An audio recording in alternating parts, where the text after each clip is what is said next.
Hello everyone, welcome to the program. This is Politics Today, live on Channels Television. I'm Sean Wakimbale in Abuja.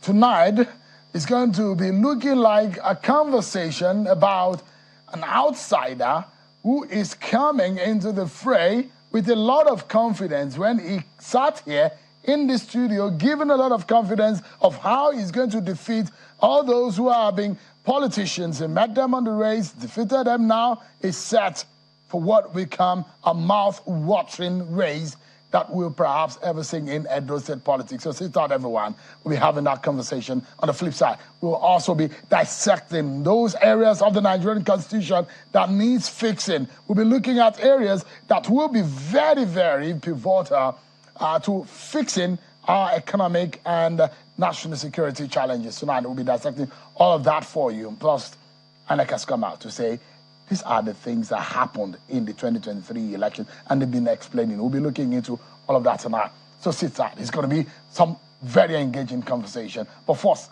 let's serve you with some of your political roundup stories.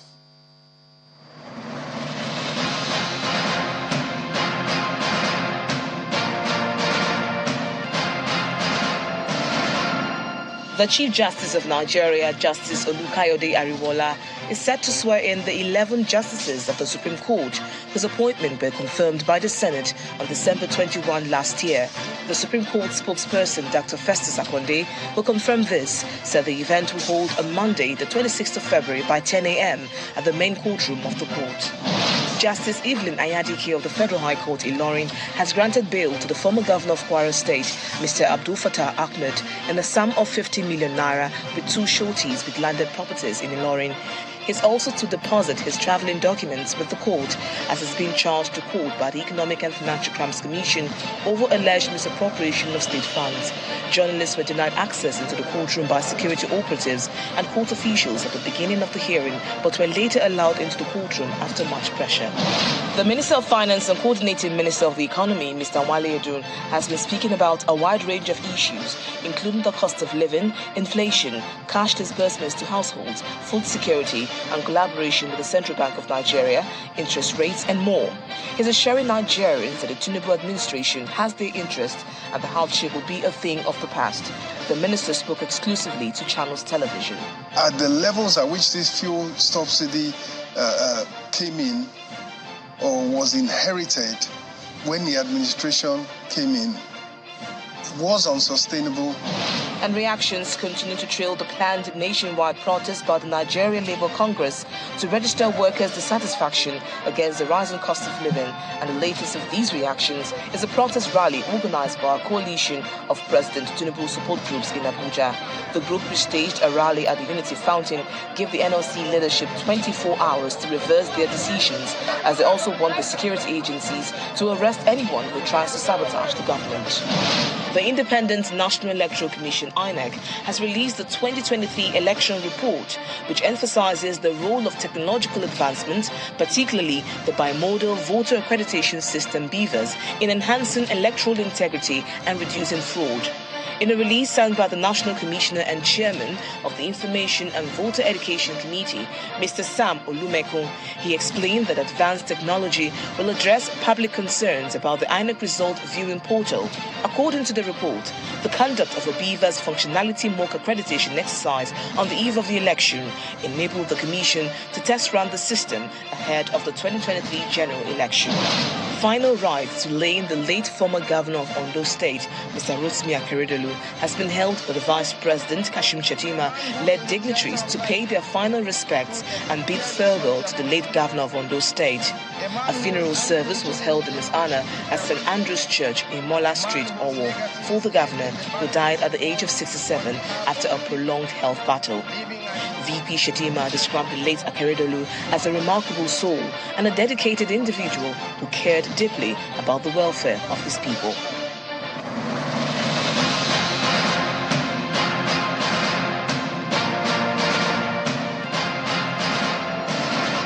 And there you have it. You've been served with your political roundup story. So let's get up front with some of the major stories that we are covering for you. Our attention is on Edo State. And let me tell you what happened with the reconducted APC primary. A sitting federal lawmaker Senator Monday Akpata has been declared winner of the APC primary election for the September 2024 governorship election in Edo State. Akpata polled 12,433 votes to defeat other 11 aspirants. The governor of Cross River State, Sebastian Otugu, is the chairman of the revised APC Edo Governorship Election Committee, says that the total number of 41,784 votes were cast in the primary, and further stated that there were 31,863 accredited voters, and total votes cast is 31,863, and the valid vote is 31,863, and 0 invalid votes in the rate that featured 12 aspirants. Take a listen to the moment when Akpata was declared winner. Senator Monday Akpata, after having satisfied all the requisite requirements by the party and scoring the highest number of votes cast in this Edo State gubernatorial primaries elections, he is hereby declared the winner with a total vote cast of 12,433 votes. That's Governor Otu there, where Senator Akpata has been reacting to the victory. Take a listen to him. I will not disappoint you. It's a mandate of transformation, taking Edo out of evil to good. Development, I assure you, and I believe the government of coming up 2024 is going to be a new dawn for Edo people. Well, there are other aspirants, about 11 of them, but 2 of them have been reacting to the conduct. Take a listen to them. I did my best, starting from mobilization of voters. Out of the total voters, or the total voters announced today, I mobilized 65,000 voters, Your Excellency. My community alone, Okwela, is the home of APC. I scored, is from the available reports, I scored over 5,000 votes.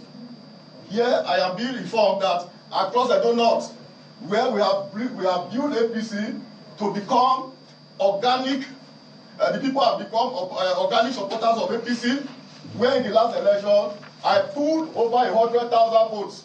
But Mr. President, now I have suddenly become stupid and my people hate me so much. This result is not transparent. This result is devoid of the free and fair you promised. We agreed that you were going to list the returning officer on the board. Since yesterday till now, I have not seen, I don't even know the names of the returning officer. I put it across to you. You said the machine, the printer was bad, and they were going to print it. Till now, I'm seeing this guy for the first time. And two, the next question is that please show us a picture of you in this accolades. We need a video and picture of you at the headquarters of this accolades.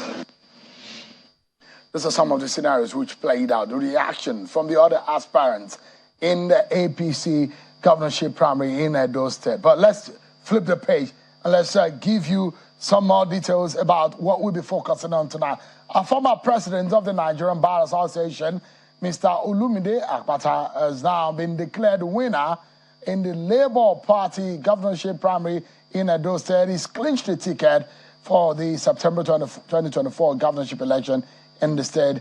Mr. Akpata scored 316 votes to defeat his opponent in an exercise held in Benin City, the Edo State capital, earlier today. The Deputy Governor of Abia State, Mr. Ikechukwu Emeta, declared Mr. Akpata the winner of the election. This is the moment where Mr. Olumide Akpata was declared winner of the race. By the powers vested on me by the National Working Committee and the National Executive Council of the Labour Party, I hereby declare as follows. Mr. Olumide Akpata having scored the highest number of votes and certified the provisions of the constitution of the party, is hereby declared the winner and the gubernatorial candidate of the Labour Party for the Edo State governorship election.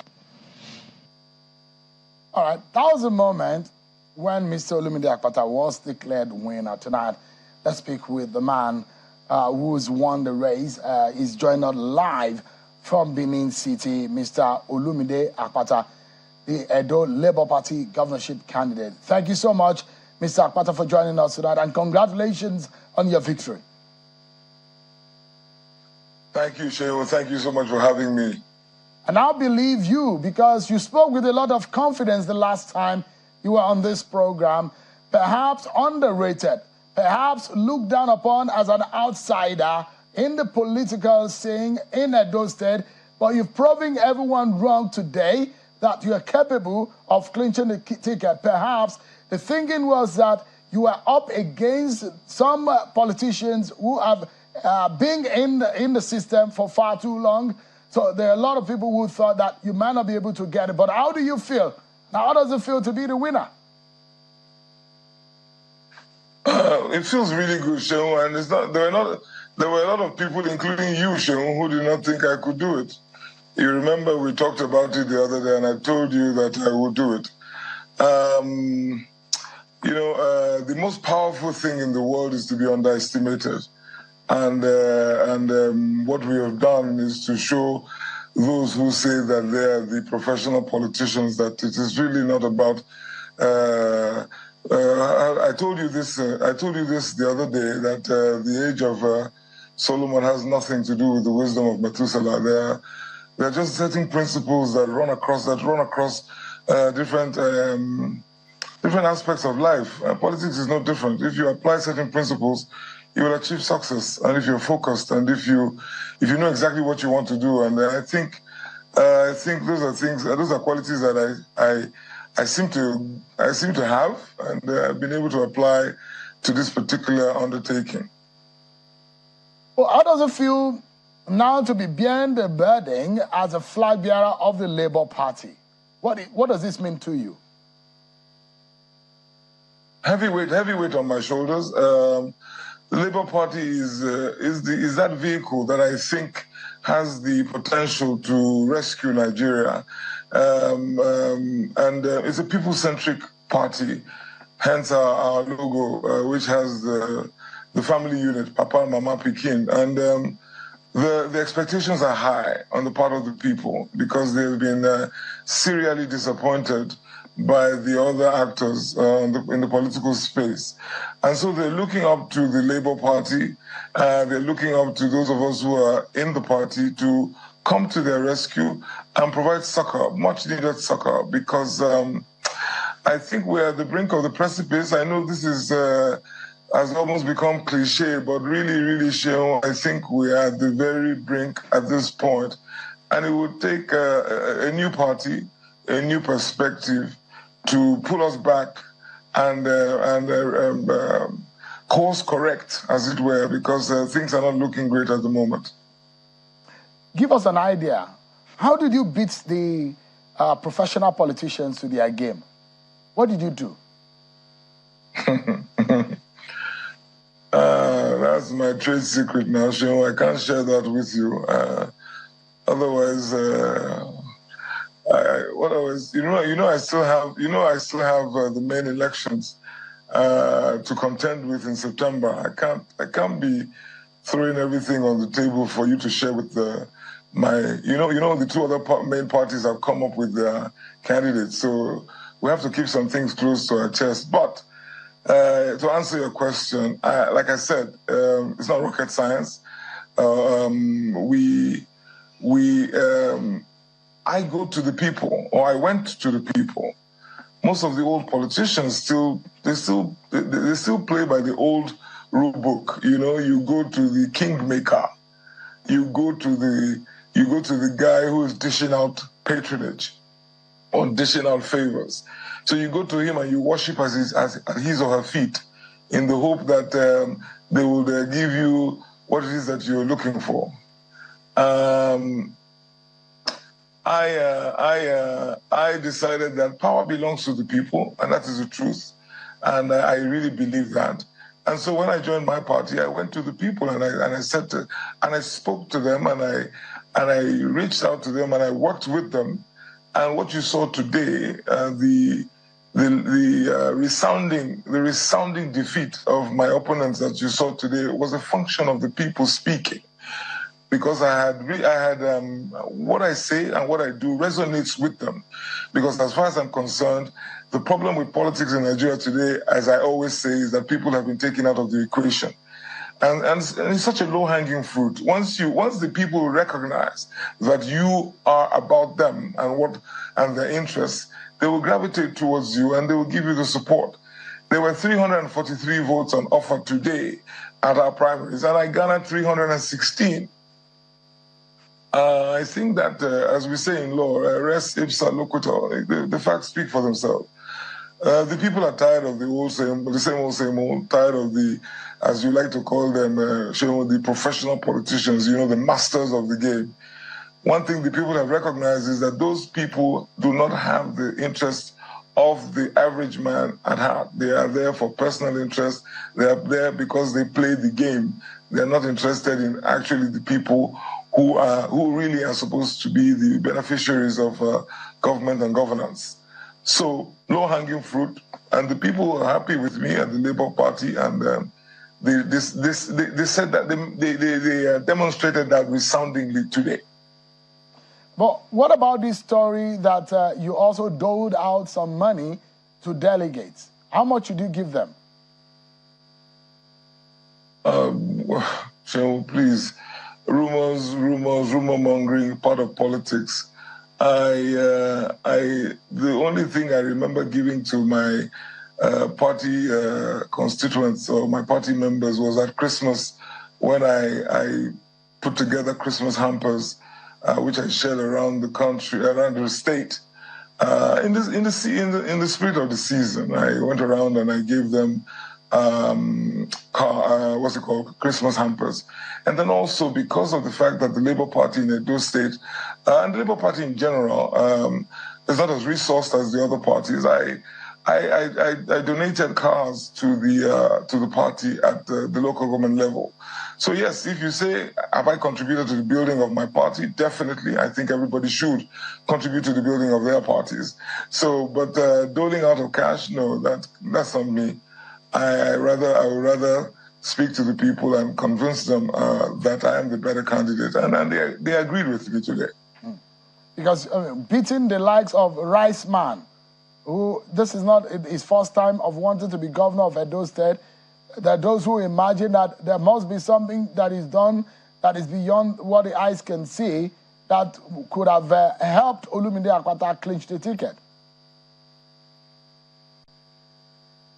Well, I don't know. I don't want to speak to, all of the contestants, co-contestants. I'm really grateful for the opportunity to have slugged it out with them. I learned a few things from each and every one of them.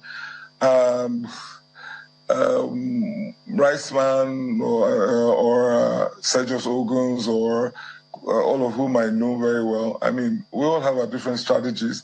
Well, like you say, he has been at the game for a long time. Maybe he should change his strategy. I don't know, but I definitely, I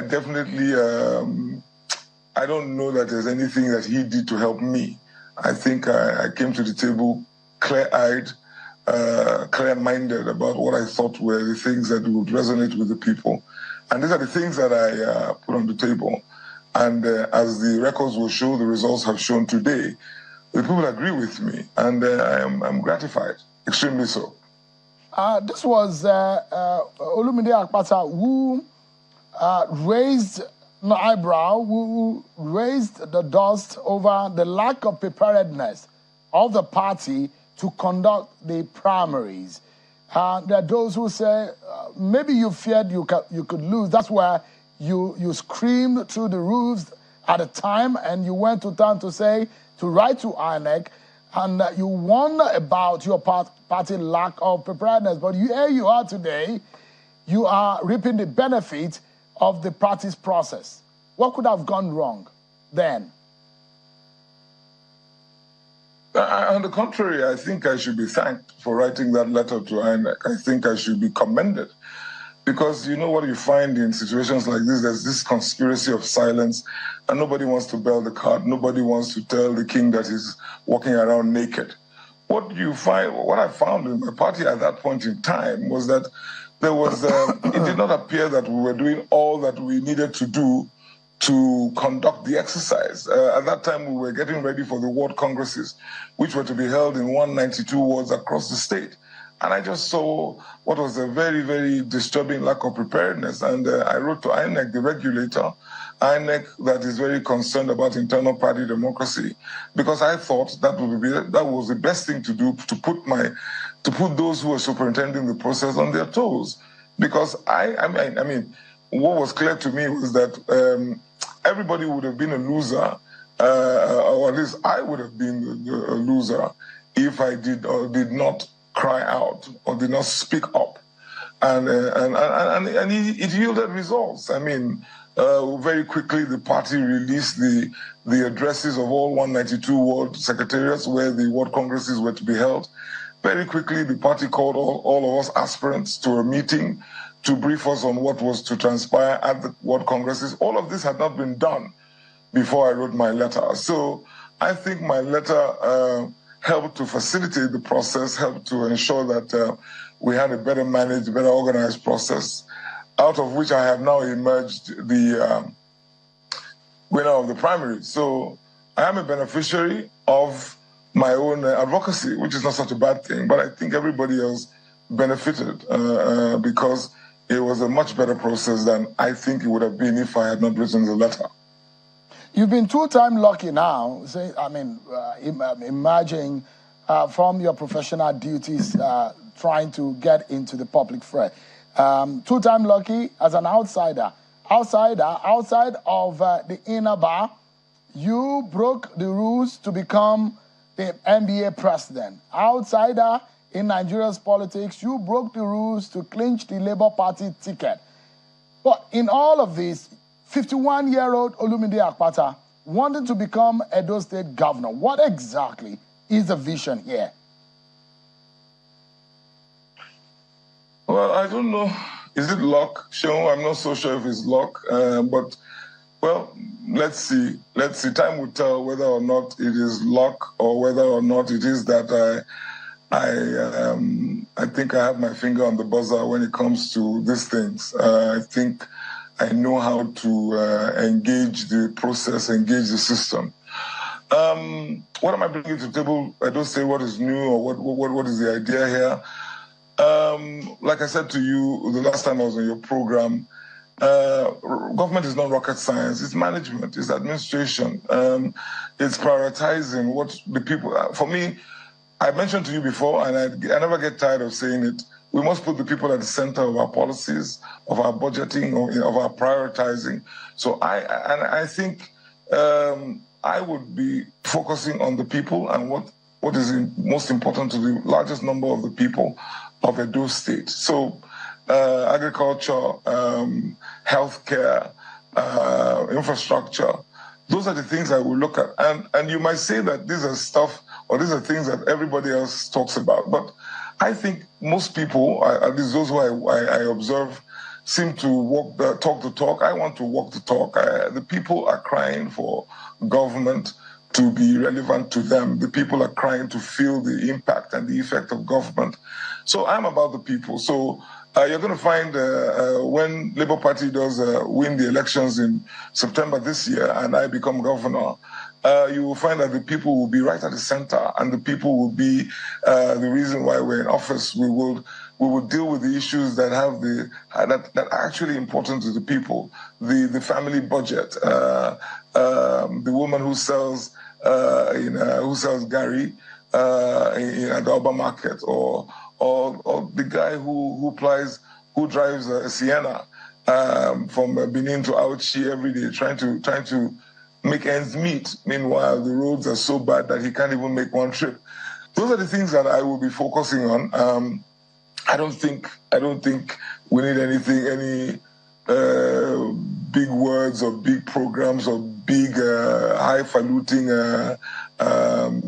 ventures that seem to be the fad with most of our governments of the day.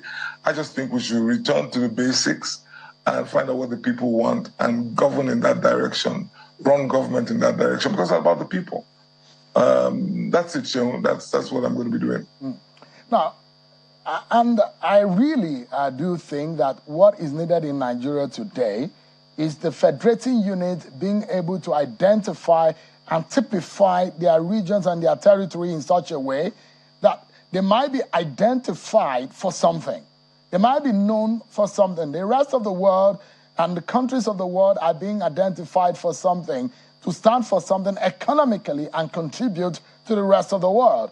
Should you become the governor of Edo State, what exactly would you like Edo State to be identified for? Well, I think one of the things that it strikes me that we could easily be a food basket of the nation. We're a largely agrarian state. It strikes me that if government focuses on agriculture, there's quite a bit that we can do to make sure that we get agriculture going, and in that way you help to increase employment, you help the budget of the average farmer, but then more importantly, you feed your people. And so considering how fertile the soil is or the land is in Edo, I think government should do a bit more. Firstly, I mentioned to you, I may have mentioned in your program, government has to look at agriculture as almost a social service, or it's inroad into it's foray into agriculture, almost a social service. Government has to be an off-taker. Government has to buy the produce of the farmers.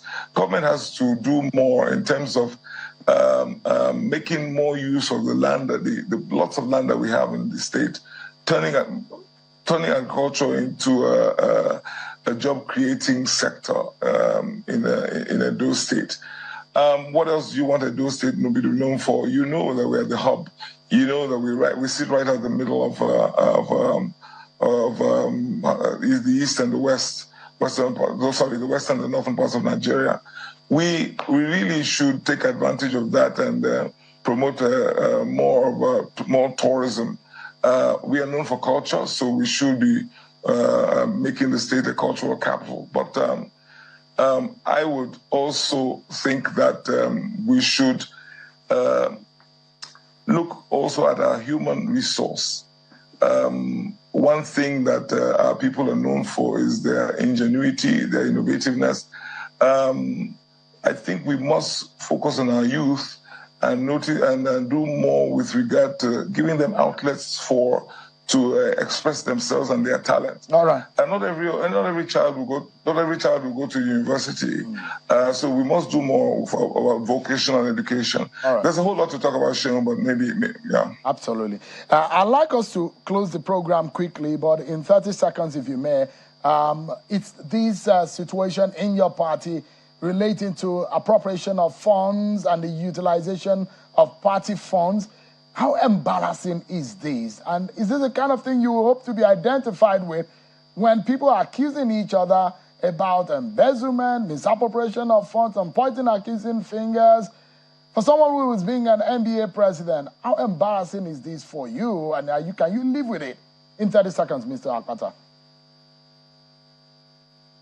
Well, I'm not so sure I agree with this tarring everybody with the same brush.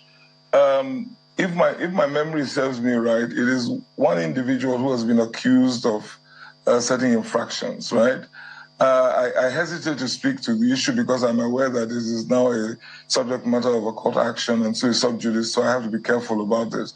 But everybody just jumps and says, oh, wow, Labour Party is horrible, or Labour Party did this. No.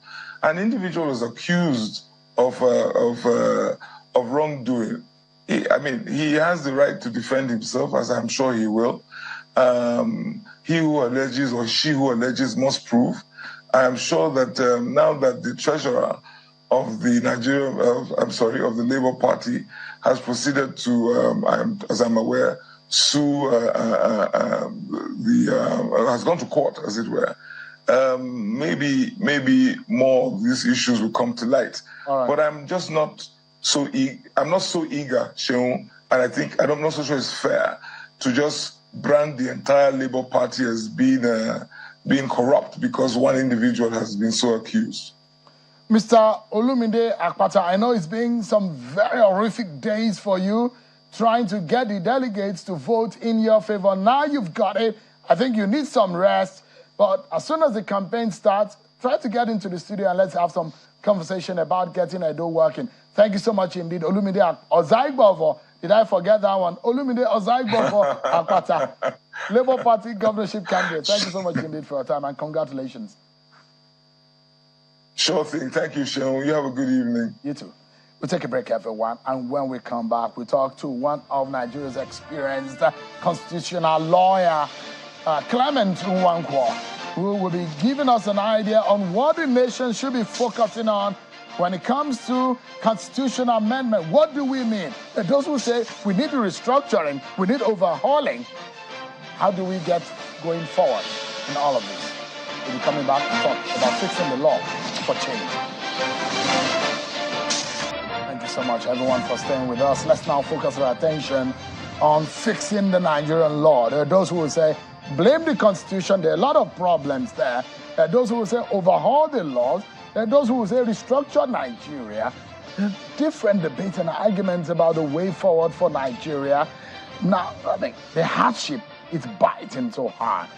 There are those who will say there are aspects of our laws, if tweaked, can give us the desired result. And that's why the National Assembly, in the 10th National Assembly, are now looking at amending the law. And for example, the issue of state police, there are a lot of disagreement. But for the first time, we're seeing federal government and the National Assembly moving in the same direction. Let's talk to someone who is in the know. Of course, today we know what INEC has said. INEC has released a 2023 election report and highlighting to the nation some of the challenges that they faced. Let's speak with one of those persons who perhaps, I can tell you, has got some of the most knowledge about Nigeria's election and Nigeria Constitution amendment. Clement Nwankwo is the executive director of PLAC and a constitutional lawyer who will be speaking with us on the program. But in respect of the constitutional amendment, the National Assembly seems to have a clear idea on what to do. Let's take a listen to the Deputy Speaker, Honorable Okeze Okpazu, on what the plan for this 10th National Assembly. Amending the Constitution to allow the state policing is not only a step towards true federalism, but also an acknowledgement of the diverse security challenges that vary from one state to another. Mr. Speaker, today, the UN density for police is 4:1.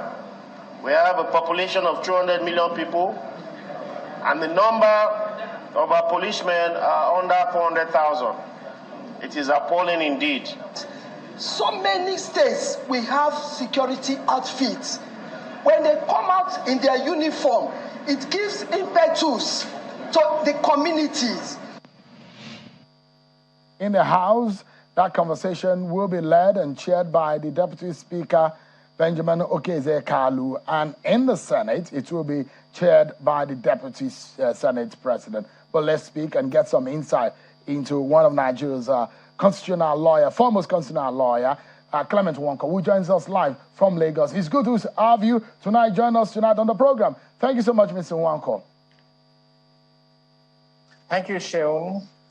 I think I should get your quick view before we get into constitutional amendment on the report coming from INEC on the election of 2023. They are already addressing some of the problem.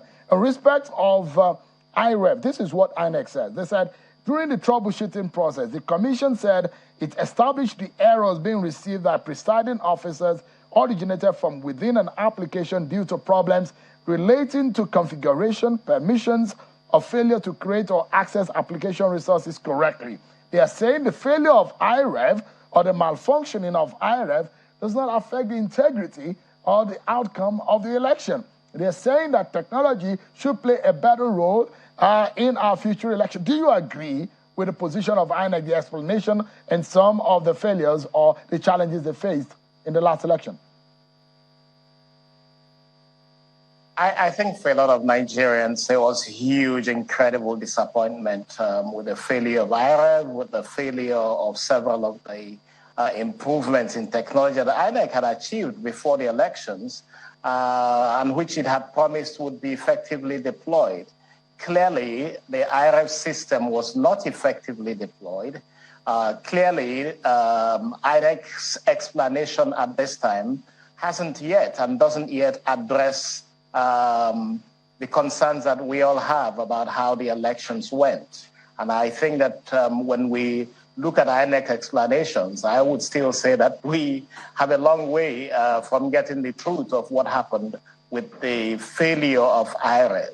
IREV worked with respect to one aspect of an election that held on the same day as the presidential elections, where the IREV did not work at all. So first of all, it's taken an incredible amount of time for this explanation to come up. Secondly, it doesn't necessarily match the facts of or circumstances of what happened on the same day that INEC was deployed. IREV was deployed for the two different elections, the legislative elections and the presidential elections that took place on the same day. And beyond the failure of IREV, there were several other things that marred the credibility of the 2023 Nigeria general elections. And what we are calling for from the Nigeria Civil Society Situation Room, from civil society generally, is for some independent audit of what happened with the 2023 general elections. And unless we can do that, unless we do that, we're going to find that the 2027 elections is going to be critically marred by the lack of accountability that followed the 2023 general elections. So before we get to 2027, something must be done.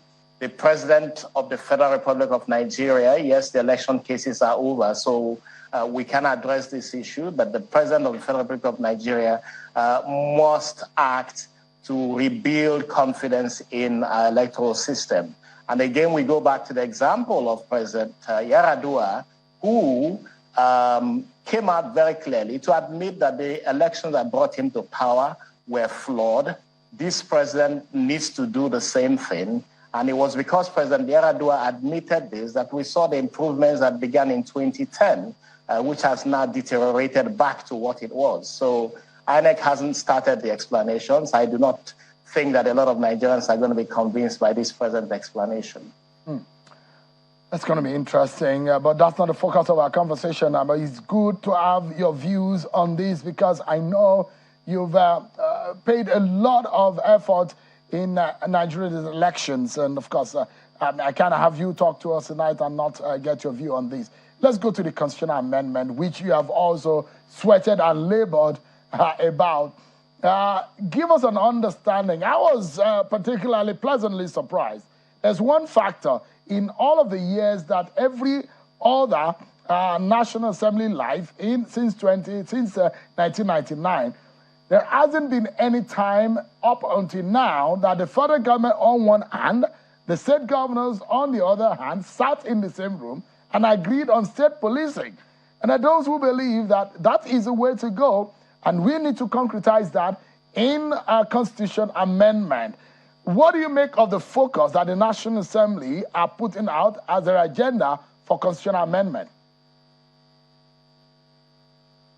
I think again, the agenda for the National Assembly would be as defined by itself, but I think that this process will always have to be inclusive, which means that Nigerians and the views of Nigerians will need to count. The National Assembly will have to go through a process with respect to how the possible sixth alteration to the Constitution will happen. It will have to listen to citizens. It will have to call for memoranda. The members of the Constitution Review Committee in both the Senate and the House of Representatives will need to listen and look at the memoranda submitted by the public. Yes, of course, we do know that the committee and indeed the members of the National Assembly will have their own suggestions, individual suggestions about what needs to happen.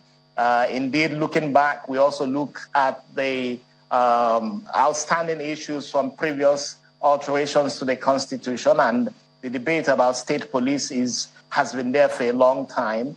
I'm not quite sure what the National Assembly will decide. It will be up to the members to decide that, but it will also be up to Nigerians to contribute to the debates through the various processes that the National Assembly will put in place to receive memoranda, to hold public debates, to hold public hearings, and to listen to Nigerians. And we do know that the process of alteration to the Constitution or amendment of the Constitution is not just a National Assembly issue. It will also go to the state houses of assembly, where the state houses of assembly will vote on specific issues and return their vote back to the National Assembly for transmission to the president for assent. So it's a whole lot of process, and the hope we have is that Nigerians will come out en masse, participate in this. The House of Representatives would be holding on Monday, February the 26th, an inauguration of its committee, but also a civic engagement with citizens to outline what it intends to do, but also to get feedback from citizens on, at least initial feedback from citizens on what citizens expect of the National Assembly and particularly the House of Representatives to do. But we do expect that the National Assembly will listen to citizens. Citizens will contribute to the debate, and the National Assembly and indeed the government, both at the national legislative level, at the State House of Assembly and the executive, will listen to citizens in reaching the final alterations that this country will achieve. If you look at it, there are those who will say that our immediate problems as a people can't be tackled through these constitutional amendments. But we've seen a lot of obstacles, though, in the process, especially when it gets to the state assemblies, when they need to concur on some of these, and the votes will not come, and thereby jeopardizing all of the gamut of efforts that are being put in the process. For you, for your knowledge and your experience in constitutional amendment in Nigeria, what would be your top three most critical areas that needs to be addressed in this constitutional amendment process? I think several issues. Because you raised the issue of security, it's going to be important to address this. And I know that there's all the talk about state policing. This needs to be clearly defined. Simply removing control of the police at certain levels from the federal to the states is not going to address the security problems of the country. Indeed, if you were to hand over the control and command of the police from the president or the inspector of police, who is accountable to the president, so to say, if you hand it over to states, commissioners or inspector generals of police at state level, you're going to have a replication, 36 replications of the impunity of police abuse. You would see that with governors who have been totally unaccountable with respect to several of the aspects of governance. So we must watch and manage very carefully how you restructure the police such that you do not create silos of terror in the states controlled by state governors who are very partisan and who the State House of Assembly are unable to control. Secondly, you must also look at how you can get you must also look at how you can get, and I'm not quite sure if you're hearing me right now. I can hear you, please go ahead. But excellent, thank you. You must also look at the issue of local governments. States have not allowed local governments to deliver on development. States have not allowed local governments to function effectively. Governors have appropriated funds meant for local governments and used it at will or control its use in a way that has not helped development to sift to the local level. So local government reform is going to be very key. We will have to come back again to the question of constitution review regarding elections in this country. Unfortunately, Nigeria's election process at this time has failed. We're having a situation where citizens are not able to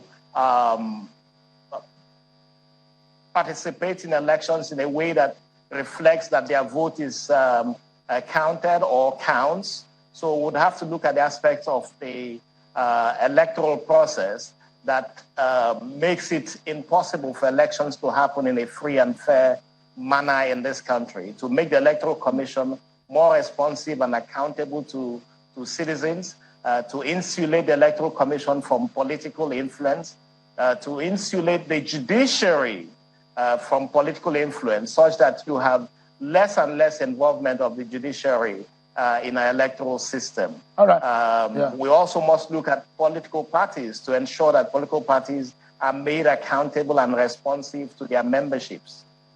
Yeah, I mean, quickly, though, if you can just put a word in, I don't know how true this is, but you have your ears to the ground. This issue of possibility of state creation, the possibility that state might be created up to 42, 7 in each region. Could there be any truth to that? Are there any lawmakers who are thinking about this idea? No idea. I think that if there's a process outlined in the Constitution for creation of states, we'll find that in Section 8 and Section 9 of the Constitution. And of course, you would have to submit a request. From what I know of what is going on with the Constitution review process, or even with the committee, it is not to my knowledge that any requests for states have been submitted to the National Assembly. But if there are rumors, people are, of course, entitled to submit requests for state creation.